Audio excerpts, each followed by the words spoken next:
Hi, how are you? I'm doing well. How are you? I'm good. My name's Samantha Paul, and I'm going to be your therapist today. Oh, okay. That's good. What's your name? My name is Jordan. Okay. Jordan Butts. And what do you prefer being called? You can call me Jordan. Okay, Jordan. Before we jump into this session, I just have a few housekeeping items I have to go over with you. Okay. Does that sound okay? Sounds perfect. All right. The first thing is confidentiality. That is very important in my office, and what that means is anything that is said in this room stays in this room. The only times that I'm mandated to report something that's been said is first off, if you tell me that you have plans to hurt yourself. Secondly, if you tell me there are plans to hurt someone else. Or thirdly, if I hear of abuse in the home dealing with elderly individuals or children. Those are the only three times, otherwise, everything stays in here. That makes sense. Okay. Perfect. Does that make sense? It does. Yes. Makes Okay. perfect sense. You did say that, sorry. All right. So, before we jump into whatever it is that brought you here, I do like to always go over kind of what the expectations are from my clients. What do you expect from a session?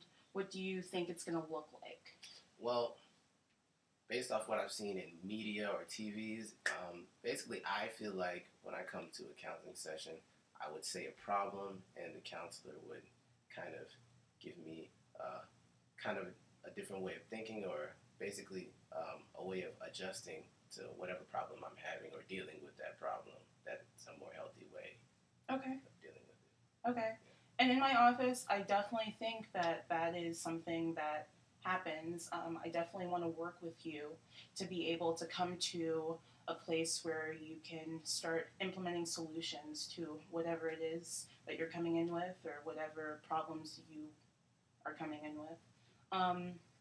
What, as far as our roles go, what do you think my role is, and what do you think your role is in this type of setting? Well, I would say my role as a client is to be open and willing to contribute to the counseling process. And as the counselor, your role would be kind of to give me some feedback and help guide me along while I'm trying to navigate the problems in my life. Definitely. Yeah. Definitely. I think you covered it perfectly. I definitely want this to be a place where you feel open to share.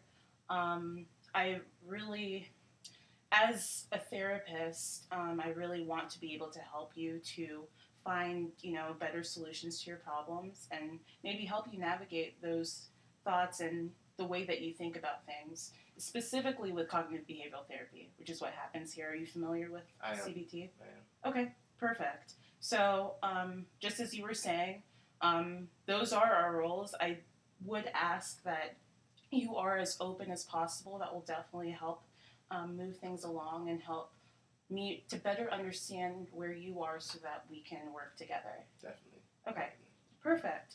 So, in working together, I just kind of want to go over the agenda, what's going to happen in today's session. Okay. Okay, so we kind of got through the housekeeping items. I know they're a bore to some people, but we have to get through them. And then we're going to talk about whatever it is that you came in for, whatever the problem is.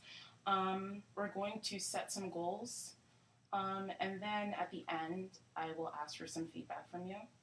Somewhere throughout the session, I will do a mood check with you. And we'll discuss that. If you don't know what that is, we'll discuss it as it comes up. Okay. Does that sound good? Sounds good. Okay. So what is it that you came in here for, Jordan? I am starting a new semester at a new college. Okay. And I'm feeling not very social. I'm not really wanting to. I know a couple people at the college, so I'm more so just wanting to be around them. I'm not really. I feel really anxious and nervous whenever I'm around a lot of the people at the college that I don't know. So because I feel a lot of pressure to either meet them or that they're judging me or things like that. So I'm having a lot of trouble adjusting socially and making new acquaintances and friends, connections at this new college. Okay. So it's making me a little more, stay in my dorm a lot. Oh, I see. So what I'm hearing, and correct me if I'm wrong at any point, but what I'm hearing is that you're starting at a new school. You do know a few people, but you don't know that many people. And socially speaking, you're having a bit of trouble kind of finding your nest. Is that correct? That's correct. Okay. So I just had a question for you. At your previous school, because you said you're transferring, correct? How did your life look socially? In my previous school, it was a lot smaller, Okay. and I had been there for like 3 years, so I got to know a lot of people Sure. pretty much. But I had to move back home because I couldn't afford any more semesters there. So when I came back home, it seems like I left a lot of my friends back there, and I had to I knew people here, but I wasn't as close to them as I was friends at my old school. So that's why the old school, it seemed like I knew pretty much everyone. So Really? it's like a huge jump from going from knowing a lot of people to knowing hardly anyone at this huge place. Sure. So it's like, That's a hard adjustment. I It mean, is. that's definitely a big difference. All right. So take me through a typical day at this new school. What does that look like for you? okay, well, a typical day would be I wake up on Mondays. I have class at 9, so I wake up around 8, maybe. Okay. Wake up, get dressed, shower, all this other stuff, get my books together, leave, go to class. I have another class at like 11, then I go to that. I have classes pretty much until like 1, and there's lunch. I usually eat with like some close friends. Okay. And then after that, I'm usually just in my room doing homework, and then I'll eat maybe dinner in my room, and then maybe I'll go play basketball or something, but that's on rare occasions. I'm usually just there just chilling and watching movies in my room, playing video games. Okay.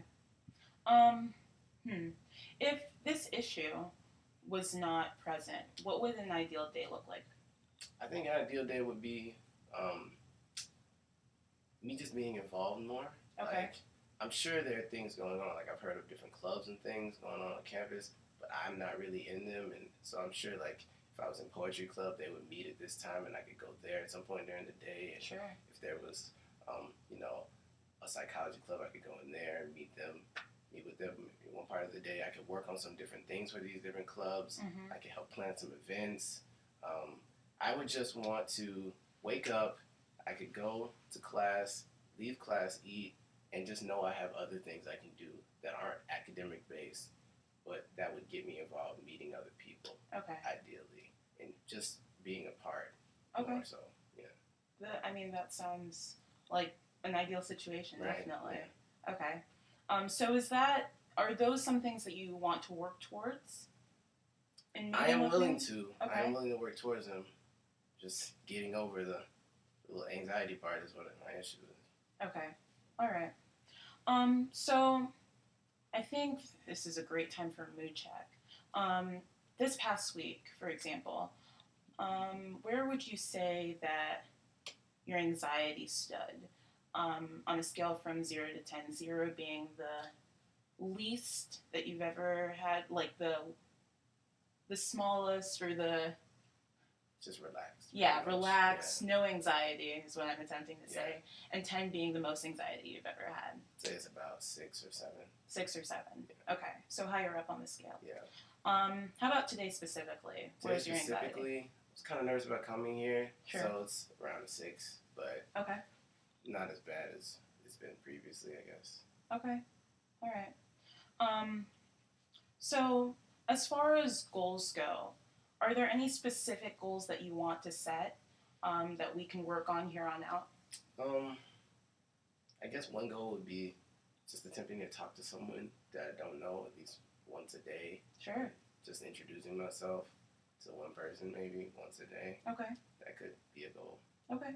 That sounds like a great goal, and we can definitely work on that as you continue to meet with me. Does that sound good? It does. Okay. We're wrapping up, unfortunately. We're coming to a close. And before we end, I think, first of all, we discussed a lot of great things. I think I have a better understanding of what it is that you're coming in for and what you're wanting to work on, which is great.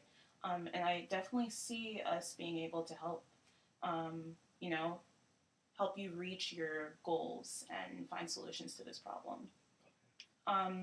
Before we end, I do want to ask the feedback portion. Is there anything in this session that you like that you want to keep? Anything in the session that you maybe didn't like and you could do without? just as we move on?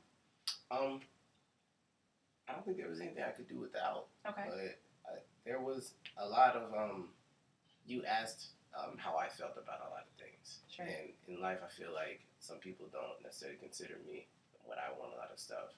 So I appreciate the fact that you were seeking my opinion on it and helping me to kind of come up with my own solutions for the problem. Got me thinking about things I hadn't thought about before.